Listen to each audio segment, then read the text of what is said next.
ഇസ്ലാമിക ചരിത്രത്തിൽ സഹനവും സ്നേഹവും നിറഞ്ഞ ഒരു മനോഹര കഥയുണ്ട്.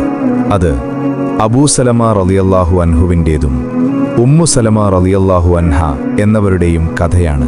മക്കയിൽ ഇസ്ലാം സ്വീകരിച്ചതിൻ്റെ പേരിൽ മുസ്ലിംകൾക്ക് വലിയ പീഡനം. അതിനാൽ അബൂ സലമ റളിയല്ലാഹു അൻഹുവും ഉമ്മു സലമ റളിയല്ലാഹു അൻഹയും മദീനയിലേക്ക് ഹിജ്റ ചെയ്യാൻ തീരുമാനിച്ചു. പക്ഷേ ഒരു വലിയ പരീക്ഷണം അവരെ കാത്തിരുന്നു. ഉമ്മു സലമ റളിയല്ലാഹു അൻഹയുടെ കുടുംബം അവളെ പിടിച്ചു നിർത്തി.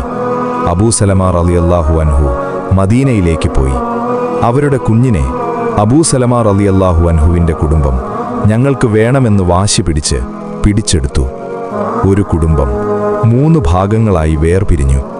ഓരോ ദിവസവും ഉമ്മു സലമ റളിയല്ലാഹു അൻഹ മക്കയുടെ പുറത്തേക്ക് പോയി പൊട്ടിക്കരഞ്ഞു, ഭർത്താവിനെയും കുഞ്ഞിനെയും ഓർത്ത്. ഒരു ദിവസമല്ല, ഒരു മാസമല്ല, ഏകദേശം 1 വർഷം. അവളുടെ സഹനം കണ്ടപ്പോൾ അവളുടെ കുടുംബം അവളെ മദീനയിലേക്ക് ഭർത്താവിൻ്റെ അടുത്തേക്ക് വിടാൻ തീരുമാനിച്ചു. കുഞ്ഞിനെയും തിരിച്ചു നൽകി. അപ്പോൾ ഉമ്മു സലമ റളിയല്ലാഹു അൻഹ ഒറ്റയ്ക്ക് മദീനയിലേക്ക് യാത്ര തുടങ്ങി. മരുഭൂമിയിലൂടെ 100 കണക്കിന് കിലോമീറ്റർ. ഒരു സ്ത്രീ ഒറ്റയ്ക്ക്. വഴിയിൽ ഒരു മനുഷ്യൻ അവളെ കണ്ടു. അവൻ സഹായിച്ചു. അദ്ദേഹം സുരക്ഷിതമായി അവരെ മദീനയിലെത്തിച്ചു.